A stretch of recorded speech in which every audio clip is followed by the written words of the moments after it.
Hello and welcome back to HCS Weekly. Good to be back, guys. Yet another week in Halo breakdown and news and just everything. We're going to try something a little bit different this week as well. Remember a couple weeks ago I said I wanted to add more of a comprehensive news segment to the show, and usually what I do is just kind of run through a couple stories on the internet and things like that. But I figured I would get more of an expert on the show this time. I'm pleased to bring on Mattyrums, the founder of NoobCombo.com. How's it going, Matty? Hey, how you doing? Good, man. Good. So what we're planning on doing here, because I know you're the news expert, you're following everything competitive Halo, not even just, what's happening in Halo 3, the big things, but the small events that streamers are running individually. So what I want to do is kind of just highlight the news stories, the different events that are going on, and how viewers can, take action and start to get more involved in Halo, because that's what we want to know right now, especially with the Halo community being kind of smaller these days and so many other games being present in the market. So, how can we still be involved? How can we still be competing and still leveling up our Halo gameplay? And that's where, you come into the picture. So how's it going, man? Yeah, not too bad. I'm coming off of a little bit of a rage from playing Tetris 99, but I'm coming down. What's happening with Tetris? Not to just like go off into a whole thing on that, but I heard that there's low key just a whole series of people who've been playing this for years and years and years, and they're all coming out of the woodwork right now, beating hardcore streamers, people with loves your mom or love their kids 72 or something, usernames that are clearly moms or somebody's grandma, just destroying top tier streamers. Yeah. Yeah, it's pretty rage inducing, but it's fun. So. I couldn't play Tetris myself. It's not visually pleasing enough. I don't know about you, but I'm all about the graphics.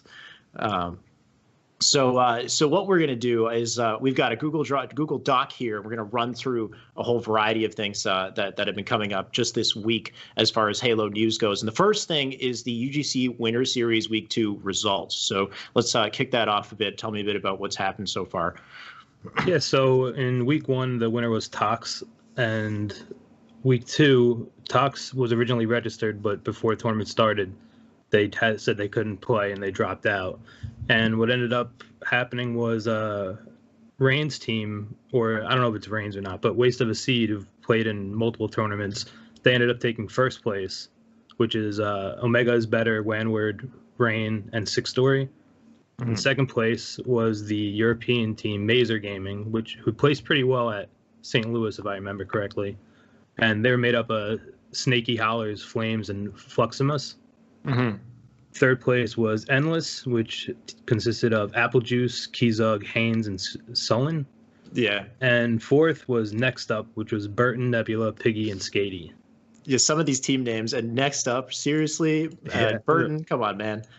Fan of Burton, though. I know he's from Toronto as well. But it's nice to see some of these teams coming up and taking these top spots here, with Tox, of course, kind of taking a step back this week. But some of these teams, really showcasing that they've got some great talent as well. And we'll be moving onwards into Week 3. So the UGC Winter Series is going to continue. Of course, that's the one big thing that everybody's been following. The next thing that we had that was pretty interesting was the Beyond Classic H3 4v4 results, which some things kind of ended up a little different than you'd expect, apparently. Yeah, I didn't get to watch the whole thing because I unfortunately had to work. But I noticed looking at the bracket that Waste of a Seed had taken out Tox, which I thought was pretty interesting. Right. And Elevate placing second also, I don't underestimate them, but it was just a big jump in what I would have thought where they would have placed. But first place was GMS, which anyone could have predicted, I guess. But sure. That was Goofy, Gabriel, Eco, and Tusk, I believe, was subbing in for Fantasy. Second, like I mentioned, was Elevate, which is Trippy, Penguin, Guntype, and Zerka, which we'll talk about later. Yeah. And finishing up third and fourth was Waste of a Seed and Reciprocity. But this time, Waste of a Seed had Filthy G and Ryan Noob. So I'm not sure. I don't think they have a set roster, but Wanward and Omega is Better, the normal two on that team. Right.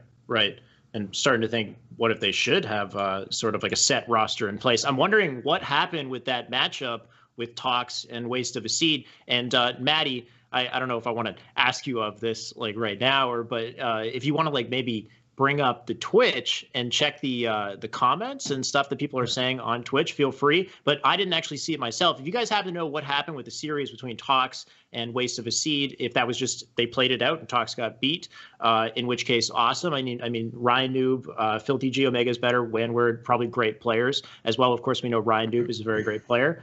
So that would have been interesting to see how that went down. And then GMS, of course, very talented squad, recently adding Eco to the roster. And they had Tusk this time as a sub, but $1,500 grand prize. I remember the tweet that came up from Gabriel as well, who was very happy about the success there. And then one of the bigger things, like you said, is Elevate, right? So Elevate, Trippy, Penguin, Guntype, and Zerka, which is a very different Elevate squad than what we're used to, which kind of brings us forward to the next point here. Something's happened on the team change on Elevate, hasn't it? And by the way, guys, in the comments, if you do answer that question, hopefully we'll be on the lookout there in the chat. I don't have it open myself, but Maddie, if you're keeping I pulled it up.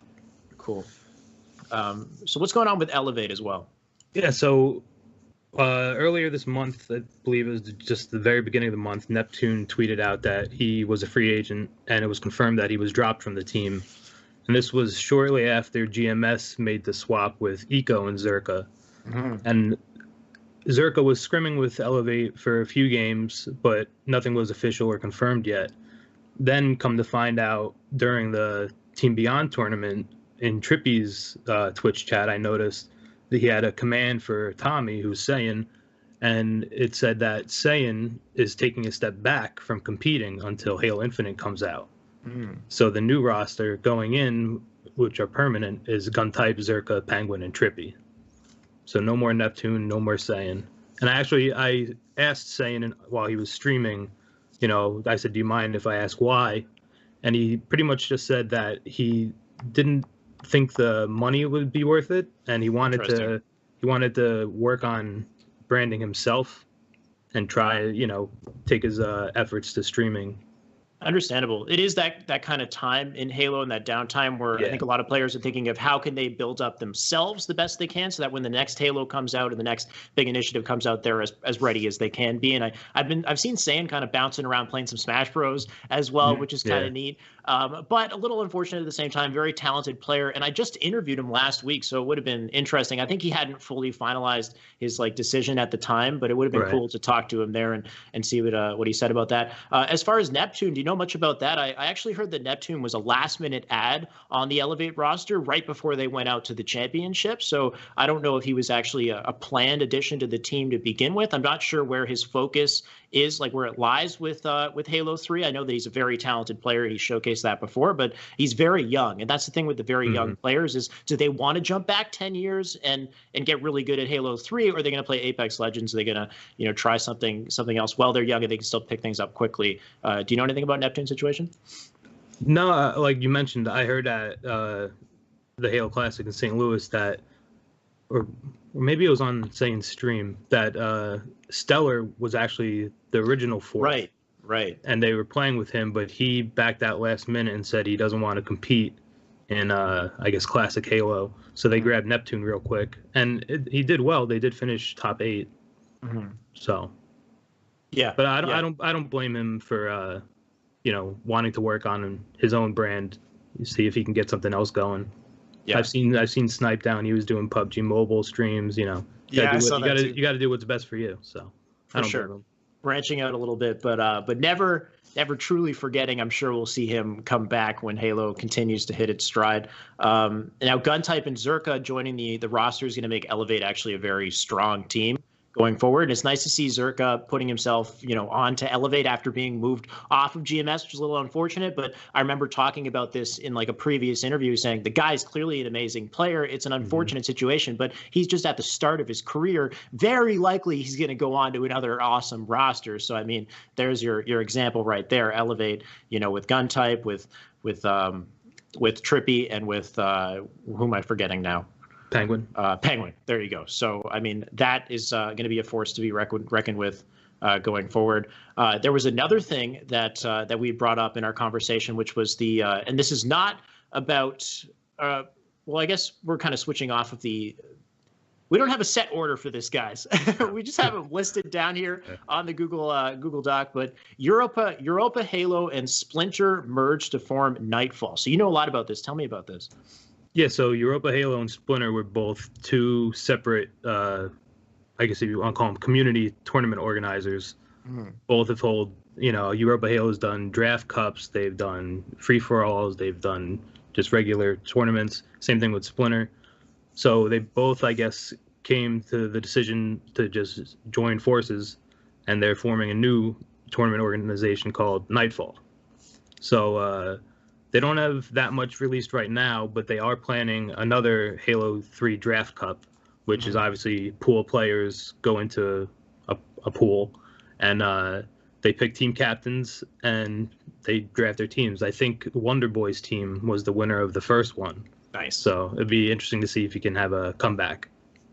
I like this. It sounds like a really great initiative, especially for the European Halo scene, to continue to have like a draft league, to continue to keep the competition going. And that's not the only thing that they're doing as well. One recent initiative that I saw that I really appreciated is that they have a new podcast, guys. You better check this out. It's at GG Nightfall, and that's where you can see the details on their new podcast. They released one episode just on Valentine's Day last week, and it was talking about the state of European Halo. I listened to most of it, actually, talking about the past, the present, the future. Very interesting discussion, and actually something I'm going to call back to with my interview with Batchford just following this. So I think they're doing a really amazing thing, great initiative here. And if you're a European Halo player, this is where you want to keep your focus, especially if you want to have some good competition, in between these bigger events. So it's a great initiative there. We also have a bit of a settings change that was tried just for, I think, 2 days. They tried it and then they kind of reverted back. King of the Hill and Oddball had a settings change. Tell me a bit about that. Yeah, so over on Waypoint, the official HCS had posted that they were going to tweak the settings from being from 250 to win down to 200. And they wanted to hopefully avoid blowouts to where there's one team can't come back and then everyone just stops playing and the match is pretty much over and everyone's just stuck watching people standing still or, just jumping around. So they're going to try out for 2 days and I guess gather whatever feedback they could and then decide on what's going to happen, and that'll be whatever settings they decide on will be the ones they use at the Invitational and will be added to the hardcore playlist. Right. But from what I've seen around the internet was that a lot of people liked the setting for Oddball, but they didn't like the change for King of the Hill. So we'll see what they end up doing. Definitely interested to see what you guys think in the comment section as well. I don't like, it didn't seem like it was very well received when they originally announced it on Twitter. Yeah, like some of the comments were a little unfortunate at first there. And I'm wondering, did they just kind of throw it out of nowhere? Was there no kind of like message leading up to it? It's just, we're testing this. The only thing is that it was very quick. It's a 2-day test, guys. Don't worry. We'll switch it back. We're just trying to figure it out. I think they just kind of dropped the test. And then people's initial reaction was like, oh my God, you're changing the settings to our beloved game that's had the same settings forever. What are you doing, right? Yeah, I think everyone was like, up in arms thinking that it might be permanent. But like you said, only 2 days, very temporary.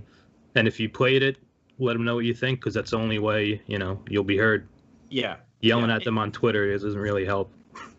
Exactly. And I think there's good reason to. Now, the Construct King of the Hill situation, I didn't really get that sense that it needed to be shortened for Construct King of the Hill. I felt like games ran their length pretty successfully. But for Oddball, I can understand Oddball Guardian, and they had kind of painted the picture of it. And it's something that we saw a lot at UGC St. Louis, where the game would finish, essentially, it'd be mathematically impossible for the other team to win. And then the result was that players were just kind of half playing or not playing or, just texting, like tweeting or whatever. And it's just not really like a fun way to end a game when you could have a hype finish. I did see one of the comments on the Twitter though was just this old gameplay of this insanely hype game where it went over to, I don't know if you saw it in the comments there, it went just over 205 or something. He's like, don't make these plays impossible, 3-4-3 or something. It was a neighbor grabbed the ball last second. You know what, Nick, I should have asked you to get that instead. But too late. I guess we'll throw up one tweet. There was one thing that I saw from APG that was actually a pretty good idea. There you go. APG said, I don't agree with this at all. Maybe getting ball reduced, but change it, potentially add heretic ball. I think that'd be kind of cool. What about a heretic ball just to try it out, just to see if it works, if it kind of alleviates some of that issue. I know removing Guardian altogether is kind of unfortunate, but heretic ball could be pretty fun. Yeah, it's never, if they could change the settings for 2 days and that, you just throw it in the playlist and see what people say. Yeah. Didn't they do that with Halo 5 when they added in the Forge made maps? Right. So you just do the same thing, Yeah, I mean, how hard could it? I mean, I'm not a developer, so I don't know. But yeah, just maybe try it out with a different map.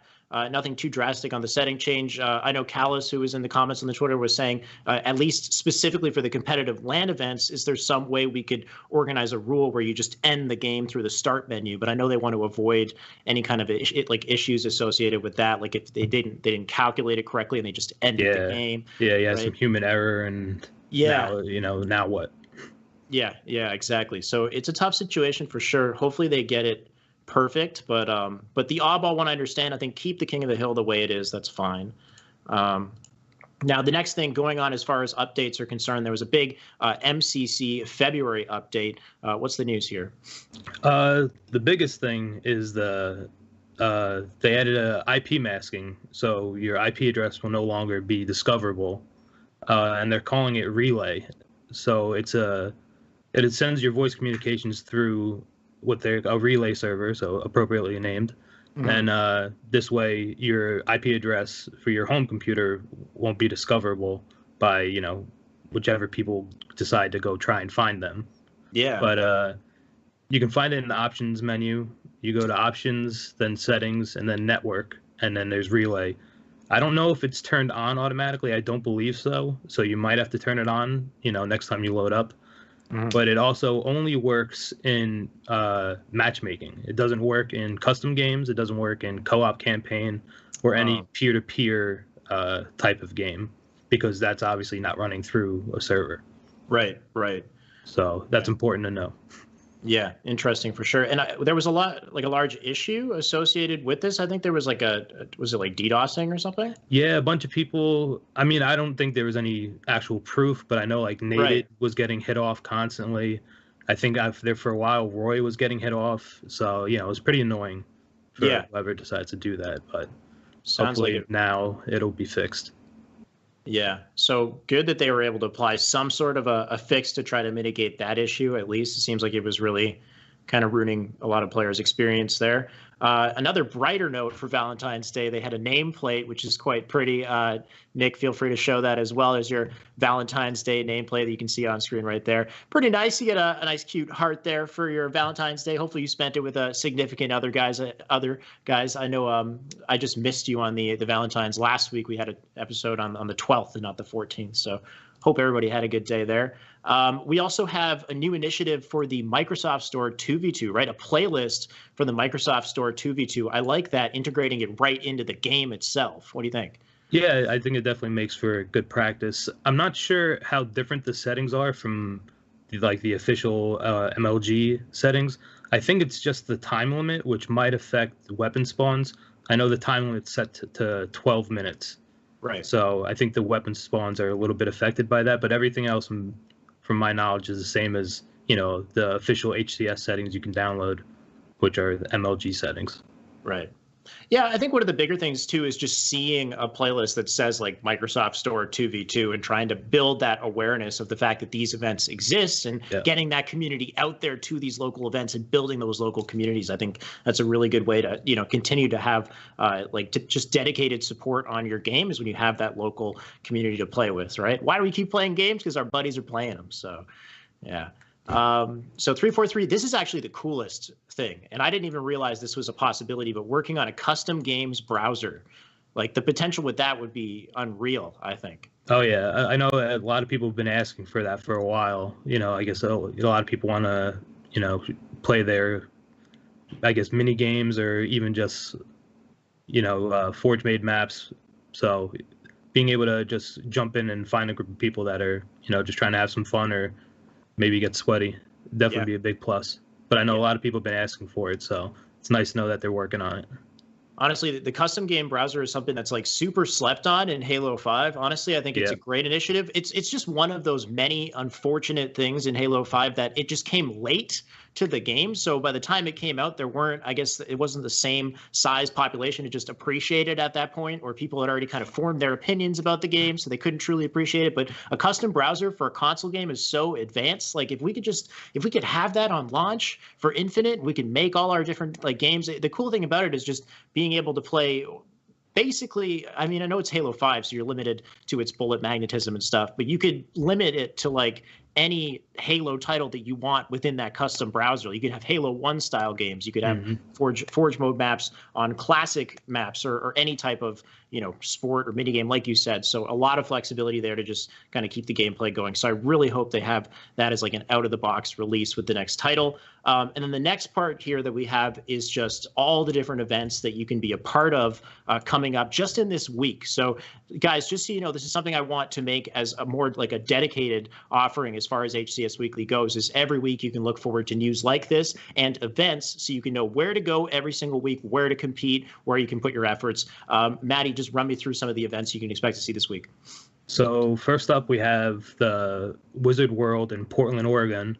There's going to be a Halo 3 4v4 that a group called Midwest Esports is hosting.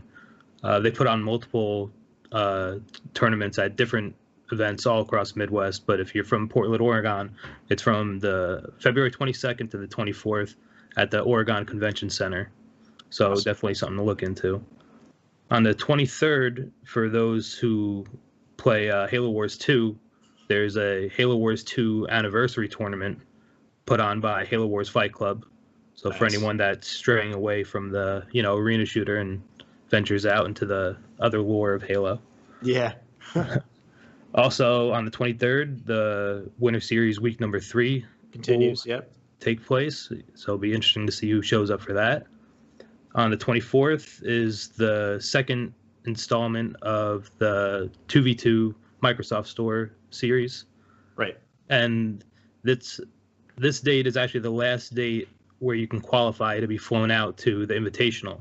So if you didn't make the first week, make sure you attend this week. Yeah, I believe you just have to get past the first round of the tournament to be entered in. So, not that difficult. SWAT Nation, which is a Halo 5 SWAT tournament group, they're holding a 2v2 in Halo 5 on the 24th as well. I think it's Nap Times who's running that. So shout out to Nap Times. If you guys don't already follow him on Twitch, you can also see, I think it's at Nap Times on Twitter as well. I should just find that to make sure. Yeah, at Nap Times, NAPTIMEZ on Twitter. You can follow him, and he's got a 2v2 SWAT tournament happening. Cool to see SWAT going on as well in competitive match. Yeah, and what's nice about that is he actually just tweeted out, I think maybe within the last week, the prize pool got bumped up to $800. Nice, Tara. That's my doggy. Just chiming in every week. Nice. Sorry. Yeah, I cut you off there. What was that? The prize pool was originally $600, and he tweeted that due to donations from the community, it's now bumped up to $800. So, right. Yeah, and that's something that's been consistently growing as well. So, I mean, these prize pools, like the more sizable they get, some of the bigger players start to come in too, right? I think we've had Boo Boo Doo Boo jump into a previous one as well, and Neptune and whatnot coming into these events and trying to take advantage of the prize pool and bringing in some pretty serious competition as well, which is nice to see. I don't see this here, but I think there was a BTB event coming up as well. Yeah, I don't. That's not this week, to my knowledge. I believe that's beginning of March. Let me just double check. Yeah, March 2nd. Okay. But yeah, that's a big team battle tournament. But I don't know. Do you want to talk about it now or next week? What does it take place online? It's online. Yeah, it's online. Give me a couple of the details. We'll throw it out there. All right, it's going to be March 2nd. Your team size has to be 8 players. You can have a maximum of 10 if you want for 2 substitutions. Mm-hmm. It's a double elimination, best of 3, except the semis and grand finals will be best of 5, and $400 goes to first place. Nice. And who's that run by? That's run by BTBnet, which you can go twitter.com/official BTB. Awesome. So official BTB. Could be good fun for some big team battle.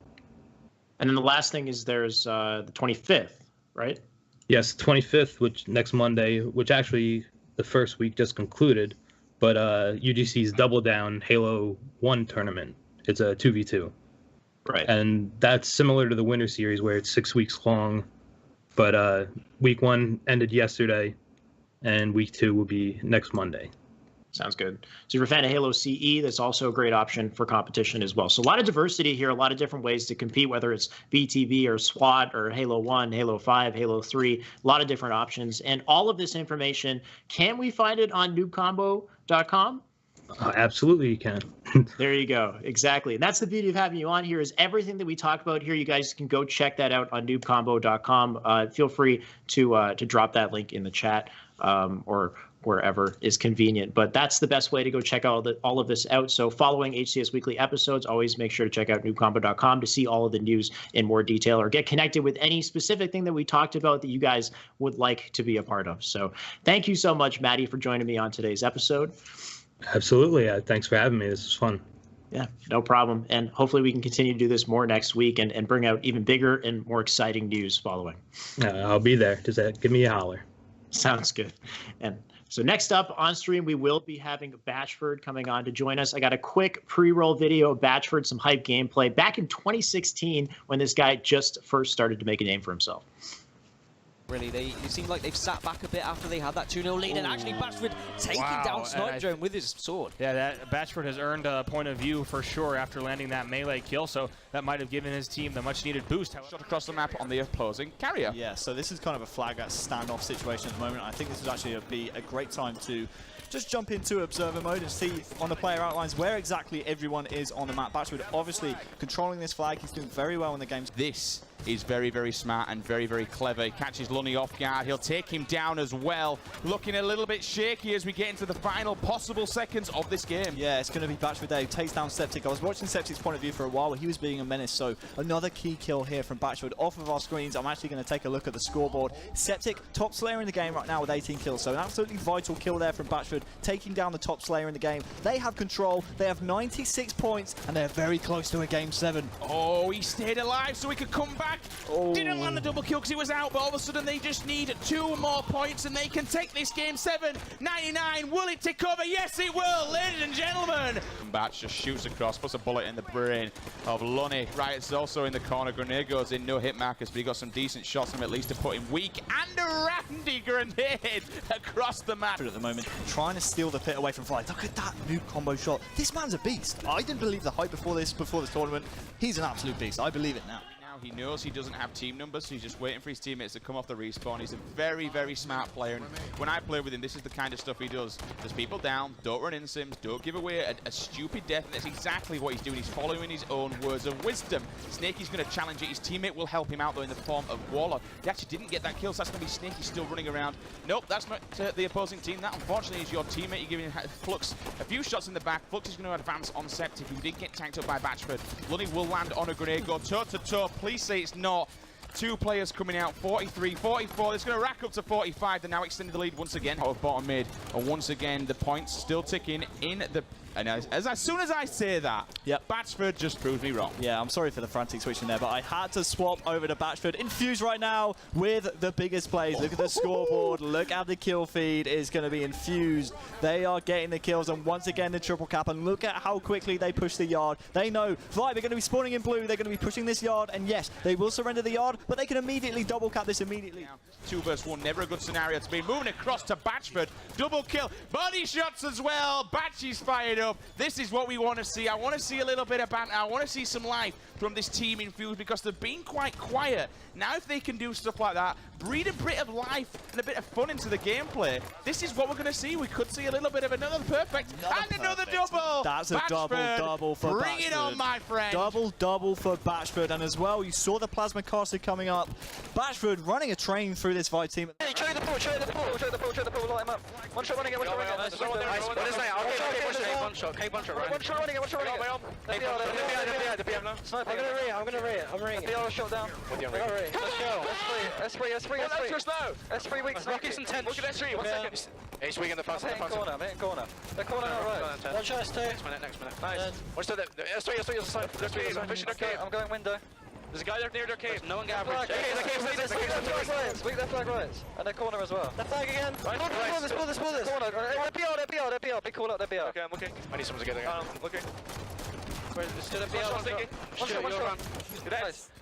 You saw Batchford just pushing in with the assault rifle to clear him up, as now he actually gets the kill on Chalky, and it's now Batchford's time to shine. He's got a lot of sniper bullets to play with, and still in a bit of an unorthodox position. Needs to try and get in a better one with his team. Yeah, surprised he just decided to drop here to the stairs, but obviously trying to make his way eventually towards tower, and no scopes like that are going to make it easy. He wanted to get that grenade a little bit further to try to clip a player around the corner, but regardless, they are sitting pretty here. A nice shot through the very small crack.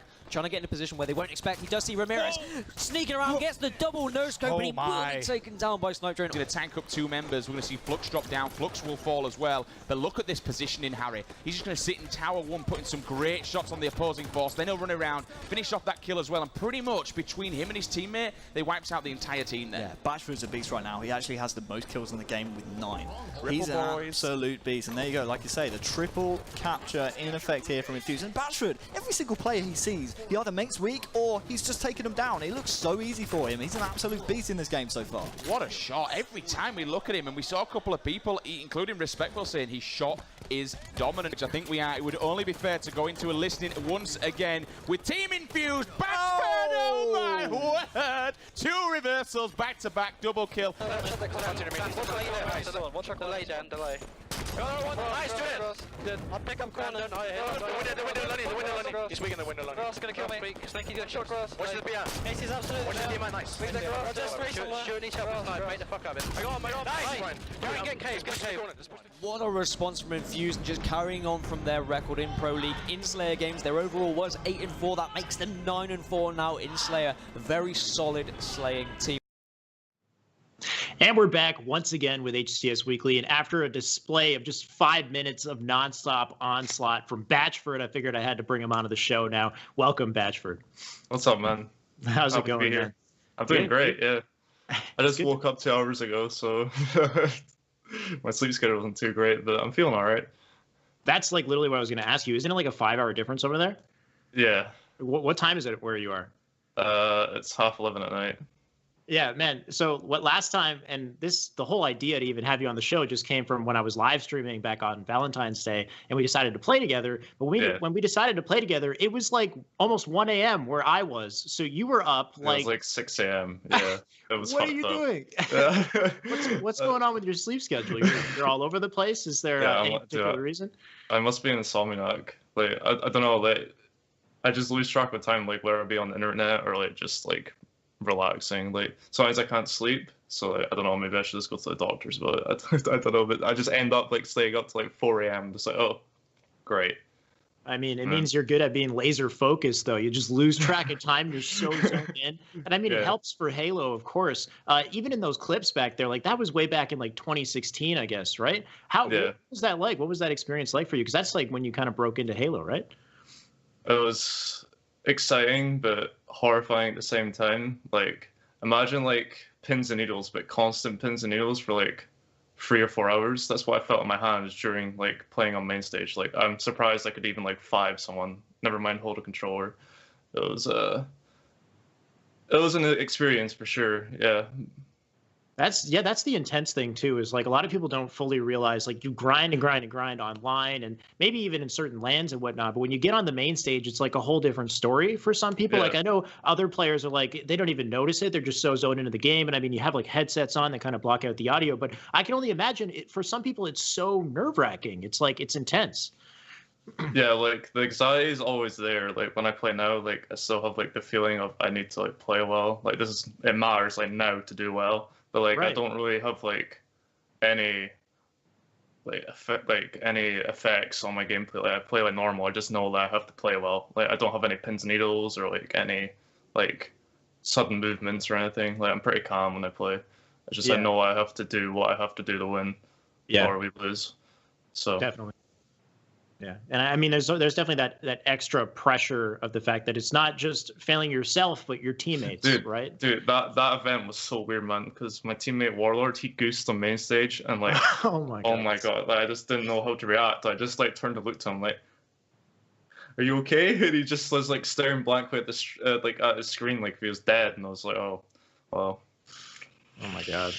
I didn't really know what to do, man. It was like one of the most awkward situations of my life because I knew if I like said anything, like obviously in the back of my mind, I'm just like, "What? How did that just happen?" So like, I just didn't really say a whole lot to him. I just let him ride the wave of, goosing on main stage. So yeah. ride the wave of goosing on main stage. Hopefully actually, I don't even know if it's better to goose in the first match or the last match, because in the first match it's like, okay, maybe you can make up for the fact that you goosed, but the fact that you goosed has now screwed you over mentally for like the rest of that series. Yeah, or if it's the last match, you end on a goose, so you can't make up for it. It was in the first match, so yeah. Like, we talked to him afterwards, and he played okay after it. But like, yeah, I think the mental damage was done. I'm afraid. Right. Yeah. I mean, everybody has one, right? And if you have one, you can kind of come back from it, hopefully, and then and be stronger and better than ever. But let's focus on all the way back at the beginning with you and find out, how did you first get into Halo to begin with? I played Halo at a young age. This was like when I was like 8 or 9, like back in 2005, 2006, and like over in the UK, you guys have GameStop, but we have Game, which is pretty much our GameStop.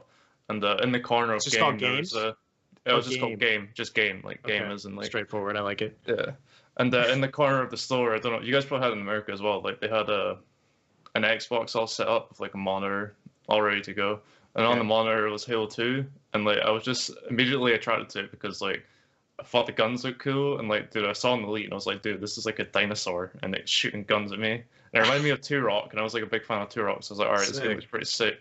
So I played a little bit of it, played like 10 minutes, but I was like, yeah, I need to get this. So I got Halo 2, Halo 1, and I just played through the campaigns endlessly, and that's what got me addicted. And then I started playing online in Halo 3 in 2008, but I was like 12, 13, so I was like a squeaker, sadly, and I was so bad, like, oh my god, I was so bad. I did get a 50. I got a 50 in like 2013 in Team Slayer, but then I lost it and I never played the game again. I was too pissed off. So, yeah, that's how I started playing.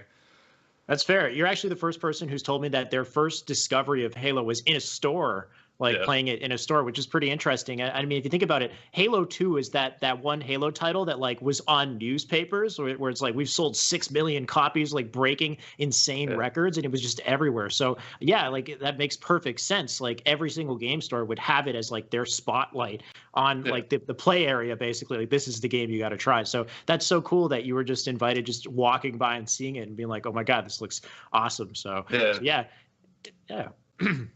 So you're invited into Halo, and later on, back in 2016 here, that's when you broke into competitive. So you were looking to qualify for the EMEA regional finals with Lethal, Perplex, Vex, Zeus, and then falling short just behind Excel Esports. But this is when you kind of got your name out there, and then things started to kind of snowball forward from there. But when did you actually start competing, or when did that switch kind of go off in your brain where you're like, I want to take competitive seriously? So back in like before 2016 during MCC, I was a member on Team Beyond who was really active. Like I accumulated at least 3,000 posts like within a year. Wow. Like I posted a lot. And I met Sims through there, and I owe Richard a lot, man, because he's like one of the main reasons how I got my name out there. Because he went to like several like, I wouldn't say like top players, but like top AMs and like people who actually have a name in European Halo at the time. To like, yo, this guy, he's been grinding a lot, he's been putting in time, you should like try out with him. And no one got back to him apart from one person who was Lethal. And I played a few games with him, he really liked how I played and he liked my personality and stuff. And then I was like, cool, but we need like 1 or 2 players, obviously. And we got really lucky with the timing. We got Perplex, like he's just been playing matchmaking a lot. And then I'm pretty sure, who was the fourth? Was it Vex? Vex Zeus. Yeah, we got Vex pretty last minute. I'm pretty sure, I can't remember who the fourth was that we had lined up, but he dropped out. So it was pretty last minute with Vex, but I knew he was good as well for the time. So yeah, it was like really last minute, but yeah, we just pretty much threw things together and see what happened. Yeah. So it was just kind of all the time that you'd spend on the Beyond forums, you just so kind of, you already loved it, you were already playing and grinding. And then, so you said Sims. That's actually interesting that you said that Sims kind of like brought you into the Halo scene. And it makes me wonder who were like really the big European kind of titans that were responsible for kind of like, building this community in European Halo, right? And Sims, I'm sure, is one of those people that really kind of, initiated a lot of that. Any others that come to mind? For you specifically, I guess. I would say Lethal as well, just because of like Lethal's sister in European Halo. Like he's a several Halo 1, Halo 2 champion in the European scene. So like he's been around the block for a while, like over a decade, maybe more. And I'm pretty sure Gasca and Wonderboy were also big figures at the time as well. Like they've always been prolific in the scene. Like they always casted Insomnia, which is like one of the UK's biggest LAN events for Halo at the time. So yeah, I'd say like just majority of the figures that are around now have like a legacy in the scene. Yeah, this is actually making me think of like kind of a really random like question, but as somebody who's Canadian, who's completely disconnected from the European Halo scene, it seems kind of interesting, right? Like it's very close knit. You guys seem to all like know and respect each other very well. There's I'm sure this intense competitive vibe. Like, what's it like being like a prominent member of the European Halo scene? What's that been like? Kind of becoming more involved and competing and it seems like a really long question, but give me I guess just a couple of things that come to mind. It's been a roller coaster to say the least. Like there's been a lot of really big highs, like for example qualifying for Pro League. I sadly don't have the rebroadcast anymore, but dude, I like got up and shouted, "Let's fucking go!" and I literally pranced around my room, like behind me. Nice. I was so hyped. And then like I said, there was like really low lows. Like we were talking in the pre-show, but like there's been a lot of roster changes in Europe, like historically, and I've been a part of that. Like in each season, I was considered to be dropped from Infused, and I got pulled back like maybe a couple of days after that decision. So like, there's been a few times when I'm like, well, shit, I've just like grinded this entire time for nothing. Like, I've just wasted my time. And I was really like heartbroken about it because this was my dream of like achieving like pro status, I guess, or competing at a high level. Yeah. Yeah, no, that was interesting. The roster mania thing, and so let me just I'll read my long question that I had here. Was that things seemed to really pick up for you when you were signed by Team Infuse, like you said, with Doodle, Warlord, Flux, and you earned a spot in the EU Pro League. Yeah. But then things would like switch and change like constantly midway through. Like you said, Warlord was replaced by Havoc, and then Doodle replaced by Kimbo, and then later Doodle came back, and a lot more switching happened later on. Maybe we'll touch on that. But then, and I was listening to the Nightfall podcast yesterday. Shout outs to them once again, and they were talking about the past, present, future of European Halo. And there was a moment where they talked about Halo 5 bringing in all this new money and opportunity, which in European Halo wasn't really something that was available previously because it's a smaller scene. They weren't really playing for the money, I guess. And what it created was this like roster mania where people were like constantly switching and almost like pulling the rug out from each other, like jumping from team to team, so to speak, trying to find the best possible spot. So I guess you're kind of caught in the middle of that. Yeah, well, I have my part to blame as well. Like I've had involvement behind the scenes of getting people dropped. I've like spoken to people. I'm like, yeah, maybe we should change our roster. Like things are working out. And like you, in season 1, like when I was about to get dropped, I did miss like a couple of scrims because of my sleep schedule. What a surprise, right? I slept through a couple of scrims and my team were really pissed off at that and they considered dropping me. But I guess there was like no one else that could really replace me at the time. So I guess I got lucky. And that happened. Well, I didn't sleep through scrims in season 2, but I know we got dropped as well, and that really pissed me off because I was confused. I was like, well, you've not really mentioned any of these issues that they brought up to me as reasoning to me getting dropped. So I was like, well, you could have just told me. We could have like worked on things. And that's like a problem with Europeans have is that they always like view dropping as like the first thing that come to mind, right? Oh, we need to make a change. We need to do this. We need to do that. Right. So working on the issues, like dropping should be a last resort. Like that's how I see it now. Like if you've tried everything you can and it still doesn't work, then yeah, you need to make a change. But I guess they just like want to make changes. Like people just are really quick on the gun and don't really think about it. That's just my opinion.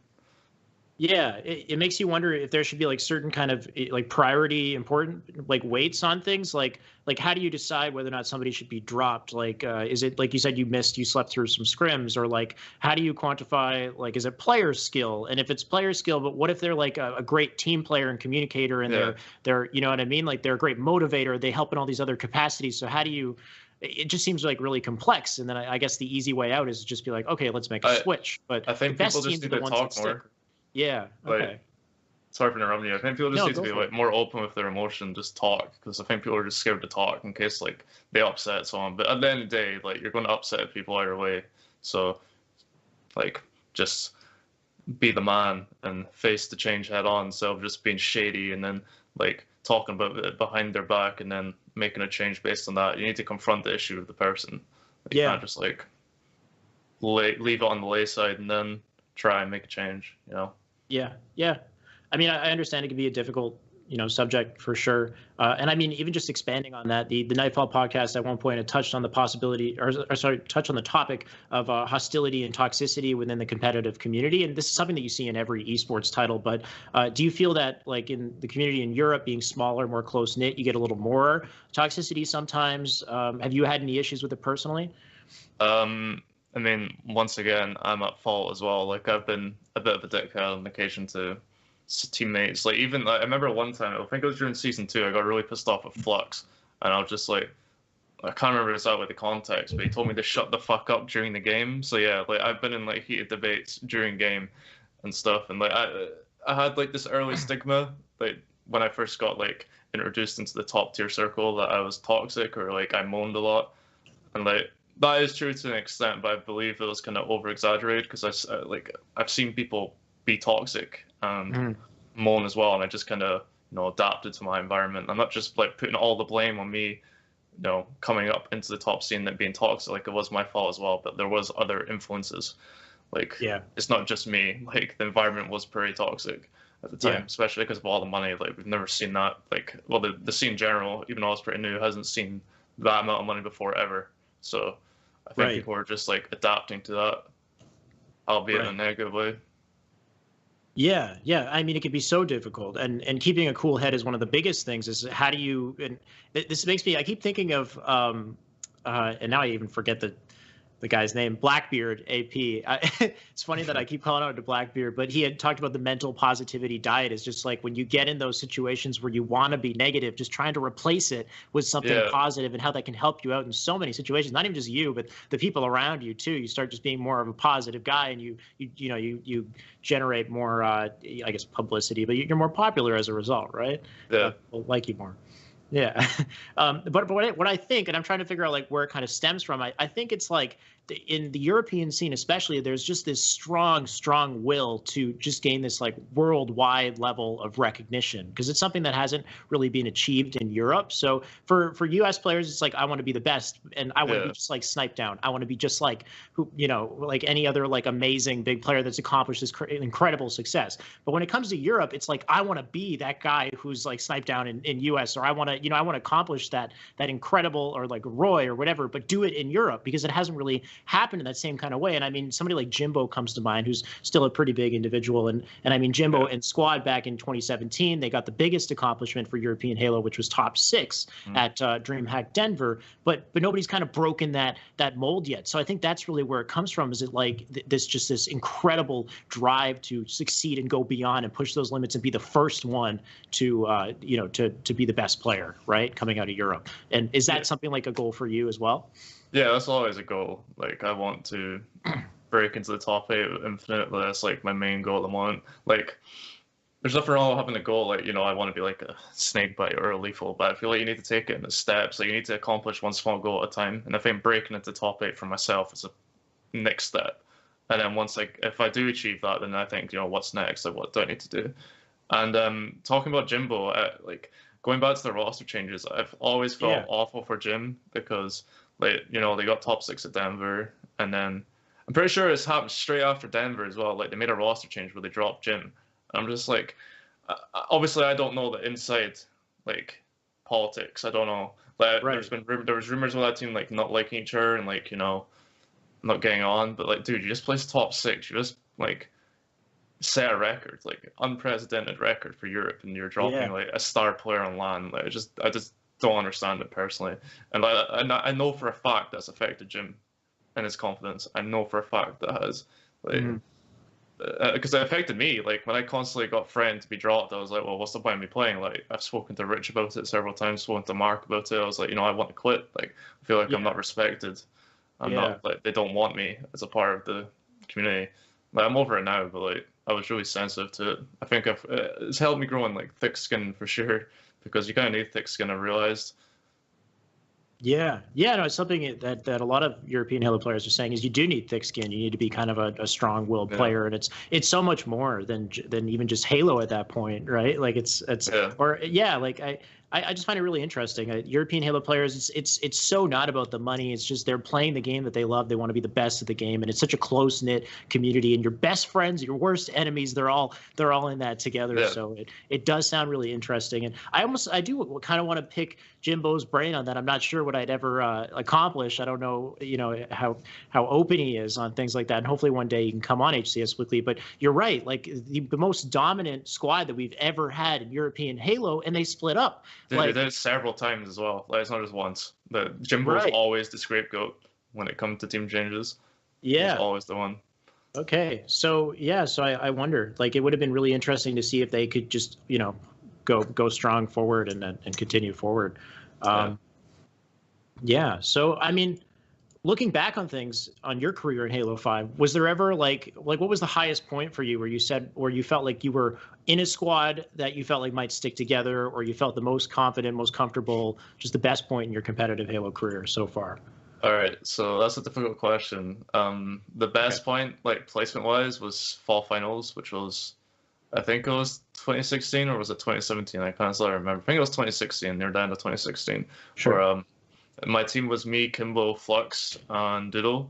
And yeah, we placed second out of 4 teams in the EU Fall Finals, losing to Fabi both times, who were the dominant squad at the time. That was Jimbo, Respectful, Mose, and 2 Foxy. Nice. So yeah, that was a pretty solid squad. Probably, I'm trying to think. Like, I was in Infused for a while, but like, obviously, I got friend about getting dropped like a couple of times. But it was pretty solid. Like, I enjoyed it. Like, I would say, especially on the fall team, it was a really good learning experience. Like, I learned a lot from Robbie. Like, I view Robbie as like a figurehead of the community. Like, I think he's a really nice guy, and like he knows the shit about Halo. Shout out to Robbie. I learned a lot from him. I really respect him. I would say the team that was like most solid was probably, dude, it's difficult because like in Europe, like teams just fall apart, man. I'm trying to think. Right. Like, I'd probably say London Conspiracy was up there because they like really tried to like keep me on the team, but I kind of messed up a bit. Like coming back to like Toxicity, I tried leaving that team for Epsilon at the time. I tried getting Vex's dropped, and I DM'd Claudios, who's like also one of my best friends in the scene. I was like, yo, you need to like drop Vex. Like I viewed myself at the time because like my ego was so large. I was like, I'm better than him. Just drop him, and like our team will be sick. Like going into G-Finity Wembley. And then those DMs got leaked on Twitter, and my team pulled me into a call. And they're just like, "We would drop you, but there's no one else." So I was just like, "Well, wow, yeah, thanks, guys." This is becoming a bit of a confessional here, which is kind of interesting. So you're saying that that Halo 5, from beginning to now, it was a transition for your growth, I guess, as a human being here. As you've learned a lot, and it seems like you yourself had kind of succumbed to a lot of the toxicity. So you're saying today a lot of those things you cleaned up or you're trying to clean up. What's your mindset today, like for all this stuff, like going forward? So like on stream, like I used to rage a lot as well, like back in the day, and I still do rage. Like if you watch my stream, like sometimes I do get pissed off at my teammates because I'm like a high champion. So like whenever I play HCS and Halo 5, I get like lower plat, lower diamond players, and I sometimes like see the decisions they're making. I'm just like what is going on? Like why are you making these decisions, bro? I know it just doesn't make any sense. But obviously they're like playing the game casually, so like I'm trying to cut them the. Like, you have to understand from their context. Like, they may just be, like, maybe playing on, like, a fucking 40-inch TV for all I know. You know what I mean? So, like, I should, like, respect my team a bit more. And I've been trying to work on it. Because, like, every time I rage on stream, I, like, sit there in my bed and I just think, wow, I've been, like, a dickhead live in front of people. But some people enjoy it. Like, some people love it when I rage. But, like, I'm trying to cut it down personally and just try and, like, make it more positive vibes. Especially since I'm trying to go for grassroots and, eventually the Twitch partnership, which is, like, a main goal in mind that I have. Yeah. Yeah. Has there ever been a point One thing I'm actually thinking about, and this kind of breaking off, but just the fact that rosters are constantly switching. But one thing that always seems to kind of stay prominent is the teams that have duos in them. Like if you think of like Trippy and Say and Roy and Lunchbox, all these guys, like they manage to kind of hold strong because they have that other, I almost said like significant other, but they have another player that they're playing with that they're kind of, they can kind of play off of, that they're competing with subtly. I think that's a good way to kind of ensure that there's more consistency. Maybe is there ever been like a possibility of like a duo, or is that something that maybe you're actively searching for? It sounds kind of I could name a player. Yeah, I think of it's easily be Quad, Kieran. Yeah, or him or Robbie. I don't know. Robbie. He's like one of the main reasons I got dropped. No, I'm just joking. I don't know.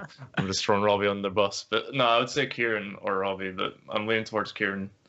Yeah. So I mean, with everything kind of all settled now and the switch over to Halo 3, what's your mindset looking at right now? Like, are you playing Halo 3? Are you going to compete in Halo 3? I tried playing Halo 3, man, but dude, MCC Europe sucks. Like, no offense, but like, oh my god, every game is like 90% of the games are laggy. Like, they're above 150 ping. Because like I can deal with East Coast. Like, East Coast isn't that bad. Like, depends on like where the East Coast server is. Mm-hmm. Like, I can deal with it. It's like it's noticeable, but my shots still count if they're not behind a wall. But like, oh my god, yeah, like. Most of the games, I'm just like, I'm on a team with like these Americans. I'm just like, I'm a deadweight. Like, I'm just going like -5 because my bullets don't come across the map. Like, I literally have to like kiss the enemy team to kill them. And even then, they'll just beat me down and my beatdown won't come out. So I'm just like, it's just really frustrating. Like, I want to love the game, enjoy it, but like, because I'm like a big classic Halo guy. Like, I enjoy no sprint and like no advanced movement. But I feel like a bit of a hypocrite playing Halo 5. But the only reason I'm playing it is because it's more functional in my opinion as a game, and it's a lot more enjoyable to stream.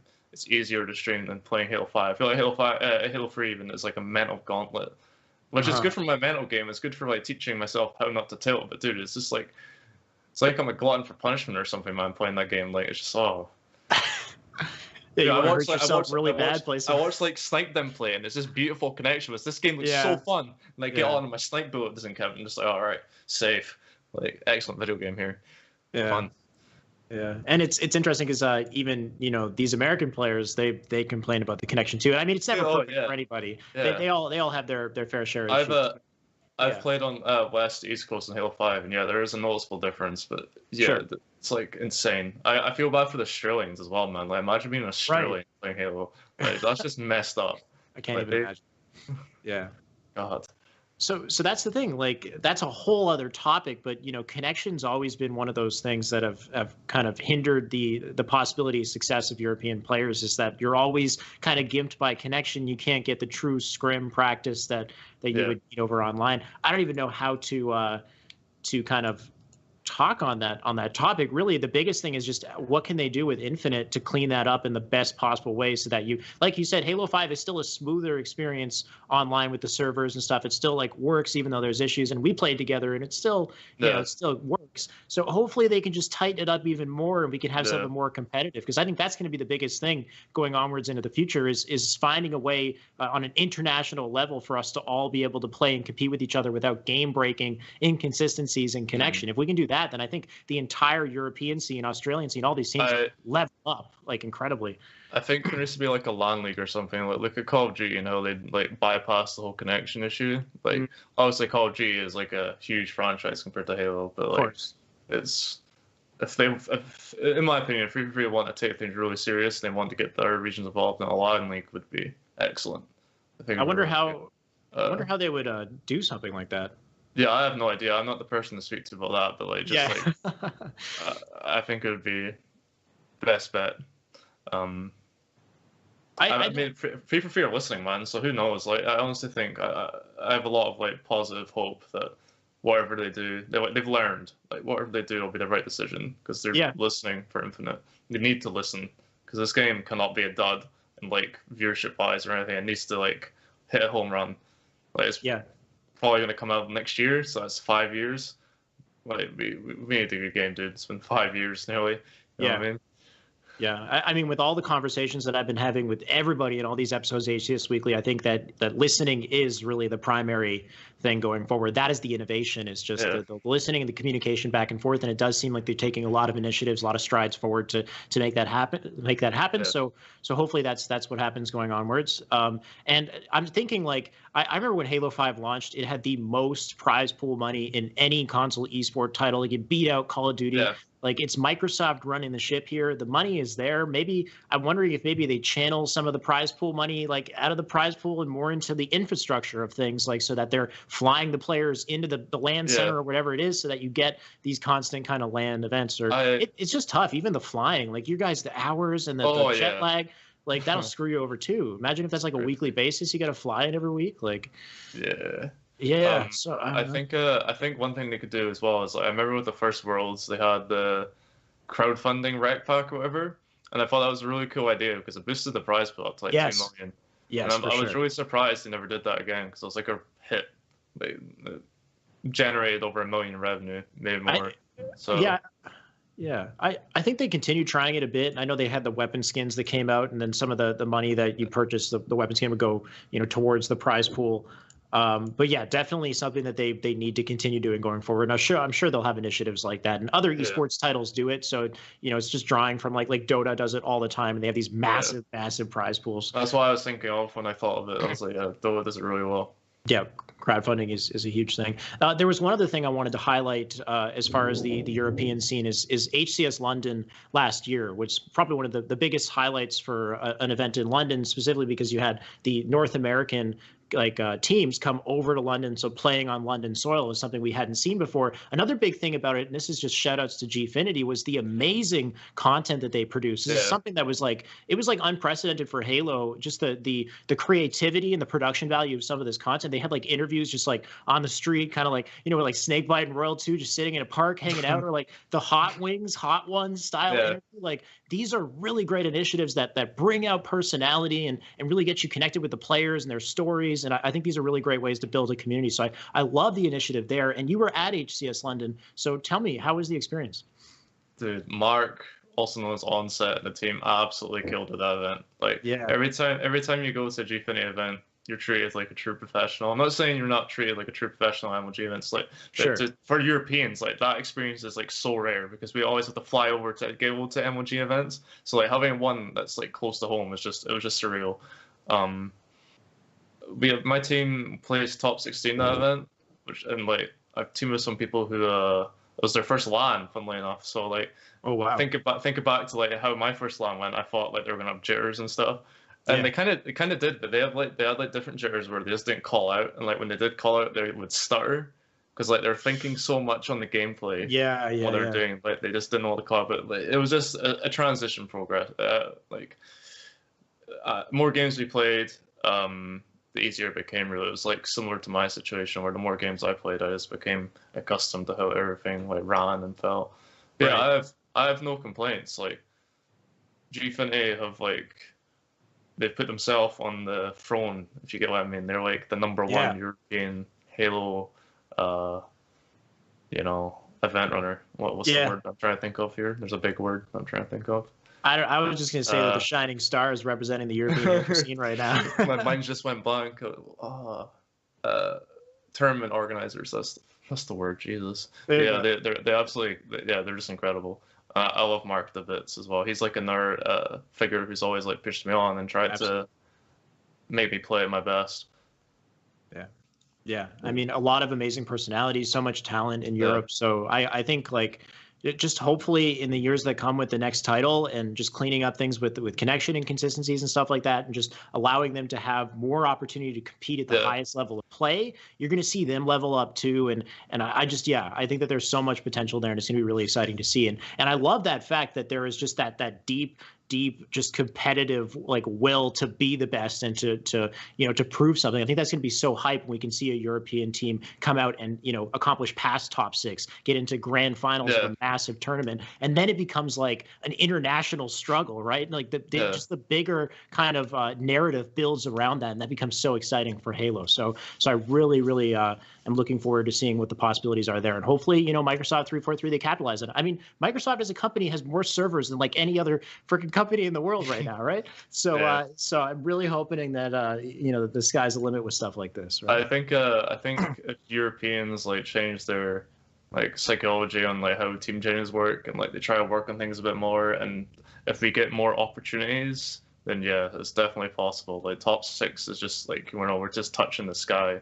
I think if we really do believe in ourselves and we cut like a lot of the toxicity, maybe a bit more positive toward each other, then yeah, like we need to like view Europeans as like brothers, like we're like the band of brothers. We need to like push each other on, because like sometimes like I've been guilty of this as well, where I'm like, oh, like screw that team, like they're my competition, but like you should always like, if they're a European team, you should support them. Like, it doesn't matter if you've had beef in the past. Like, everyone's just trying to be the best and trying to improve the level of European Halo. That's what we care about at the end of the day. So, yeah, like that's my mindset now. I just support like whoever's playing. Like, I don't care like, who it is. I love that mindset. I think you got the right one, man. It's great to hear that that's something that's transitioned out from 2016 to now. So there's been a growth, man. And I think that not only you and not only Europe, but the entire Halo scene is starting to make that growth, that kind of change in maturity, just the way that we approach issues with the community too, and the way we voice our opinions. And you still see toxicity and things, but I think it is cleaning up. I think it is improving, and it's going to be so important in the future. So that's all. Toxicity is always going to exist. We just can't focus on it. We need to focus on the positive influencers that we have, and we have so many of them. Like, don't focus on the dark spots of the community. Like, focus on the bright spots. Like, focus on your vetoeds, your natives, your action mans. You know what I mean? The whole grassroots community. You're calling them out right there. Yeah. So perfect. So what can we expect to see from you between now and Infinite? Are you just going to be grinding Halo 5? What have you been up to on So yeah, my main ambition at the moment is streaming, because like I said, MCC is not only, even if MCC was like really good in Europe, like I'm so far behind Halo 3 wise. Like, people who are playing in Europe have been playing for like a decade now. Like, they've been competing for a while in Halo 3. Like, a lot of them, their first game was Halo 3 competing. So like, I feel like I've got a lot to learn, like if I were to compete. So like, I'm just like, I'd rather focus on growing my brand, so that when Infinite comes out, I can hit the ground running, if you get what I mean, and like really maximize my growth. Instead of just playing, it's like a similar boat was saying. Like, I don't really see the money there as well. There's not really going to be a whole lot of like opportunities for me to compete at a high level for money in Europe. Like, I don't think there's going to be a lot of events. So yeah, like I said, just rather focus on the streaming, play Halo 5. I still will play MCC, but yeah, you will definitely see me get pissed off when I play MCC. So. Yeah. No, I love it, man. I think that's a good mindset to have. I think a lot of people are focusing on themselves, building their brand, building their skills, and readying themselves for the future here, and trying to have the best possible platform to jump off of. Yeah. And I know you're grinding regularly, man. We're gonna be grinding together as well. Dude, that PlayStation we had was so funny, dude. Like, I cannot emphasize how like I was dying. Like, I had tears in my eyes, and I was still 5ing people. I'm just like, how is this possible? That's the best. I can't even see. It was like I had a flashbang in my eye. Could see. Yeah, if you guys don't know, Batchford and I attempted to live commentate cast basically over myself while I played at the same time. And I think this is a really great I'm going to try it with all pro players that I play with basically, and try to build up the entertainment value of their gameplay while I'm playing at the same time, and just make things exciting. So yeah, Batchford would like hit a nice 5, be like, beautiful shots from Batchford. You'll move on to the next target, a top catwalk. Anyway, you guys get the point here. Batchford, thank you so much for coming on today. Where can we find you? Thank you for having me. So on Twitch.tv is Batchford, just my regular username, and on Twitter is Batchford_. Yeah, awesome, man. Thank you once again, and hope to see you on the grind, dude. And you too, man. Sounds Thanks good. for having me. No problem. That'll close out our episode once again for today. Thank you guys so much for joining us on HCS Weekly. And of course, remember, you can also purchase our merch. Nick, throw up the merch. There you go. Our awesome, lovely HCS Weekly merch. Remember, if you purchase the merch here, it not only supports the show, it supports me as well. And of course, I would highly appreciate that, guys. That will officially close out the episode for today, episode 20 of HCS Weekly. We got a lot of big things to come with this show and a lot of really cool announcements that I can't talk about just yet, but will be announced very soon. So stay tuned, guys. Got some exciting things coming up. Anyway, let's close the show here. Have a good night. I'll see you guys next week.